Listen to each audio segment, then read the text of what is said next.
Hi there everyone and welcome to Classic Reviews.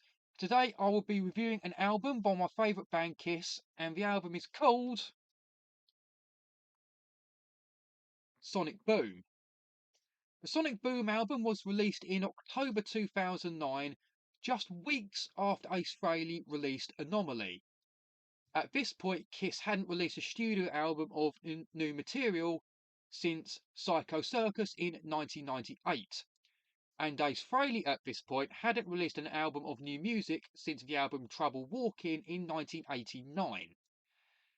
Sonic Boom was the first album to feature the current Kiss lineup of Paul Stanley, Gene Simmons, Eric Singer and Tommy Thayer.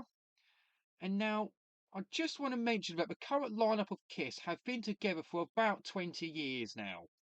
And Tommy and Eric have been around the band Kiss for a lot longer than that. So Eric Singer actually took over as Kiss drummer after Eric Carr tragically passed away in late 1991, and he was the Kiss drummer until the big reunion in 1996. Before Kiss, Eric Singer had been the drummer for Black Sabbath and Badlands, and he also toured with Alice Cooper. Oh yeah, and he was the drummer for Paul Stanley when he done that little solo tour in 1989. Tommy Thayer, who started as the lead guitarist in the band Black and Blue, has been involved with Kiss since the late 80s and has credits on the Hot in the Shade, Revenge, Carnival of Souls, and Psycho Circus albums. Now, with the CD itself, you do get quite the package. The front cover does have a similar layout to the front covers on both the Rock and Roll Over and Crazy Nights albums. When you open up the CD, first things you see are Paul and Gene. Open up a bit more, you get a picture of Tommy. And Eric Singer is underneath the CD. As well as studio album itself, you do get another CD. The other CD is of some re-recorded versions of some of their classic songs. 15 songs were recorded. One or two you could say are surprising additions, and it does feature 3 of their big non-makeup era songs too. As well as an extra CD, you also get a 6-song DVD of a live show they done in Argentina. So let's talk about the songs on this CD. All of the tracks were written purely by the band members themselves, with no outside help or writers, etc. And Paul Stanley is even credited as the main producer of this album, with Greg Collins credited as a co-producer. The whole thing with Paul Stanley being the producer, it does make me wonder whether he only wanted to do the album if he was in charge or got final say. Anyway, I will say that there isn't a bad song on this album. The songs Modern Day Delilah, Russian Roulette, Hot and Cold, Dangerous, and I'm an Animal are all alright songs, and I'm going to talk about the rest of the songs in slightly more detail. The third song on this album is the song Never Enough, and it is for me one of the better songs on this album. Maybe the reason I feel this way is because it does remind me of a few classic rock songs from the 80s. To me, the verses sound similar to the song Nothing But a Good Time by Poison or the Ozzy Osbourne song Flying High Again.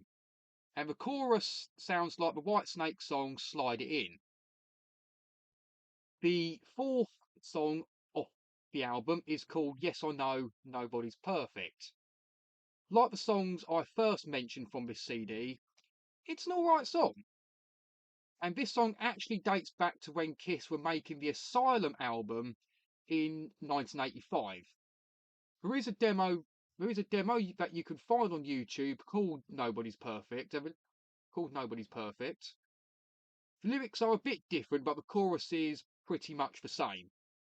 I don't know if that was the case for maybe some of the other songs of this album that might have maybe been in the vaults for a while. The fifth song on this CD, which is called Stand, has both Gene and Paul sharing lead vocals, and it does start strong with the first verse and all that. However, when it gets to that first chorus, you realise how cheesy the actual song is. And that's all you really hear after that chorus, really, for the rest of the song, is just how cheesy it is. Despite that, I wouldn't say it's a bad song. A lot of the songs I first mentioned, it's alright. Tracks number 7 and 10 are songs where Eric and Tommy are singing the lead vocals. Eric sings on the 7th song, which is called All for Glory, and Tommy sings on the second to last song of the album, which is called When Lightning Strikes. Now, personally, I think both these songs are actually two of the better, stronger songs on this album, especially Tommy's song When Lightning Strikes.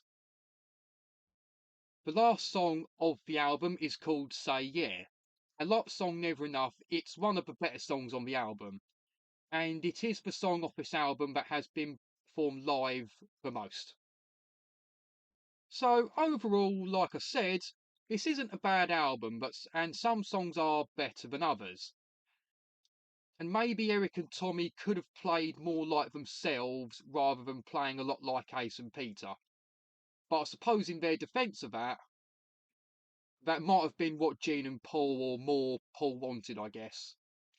Despite that, it's not a bad album by any means. It wouldn't be the first Kiss album I'd choose to listen to, but it's alright, it's not a bad album. So that's it for this album review. Please like and subscribe, leave a nice little comment below, and check out some playlists I've made. Cheers.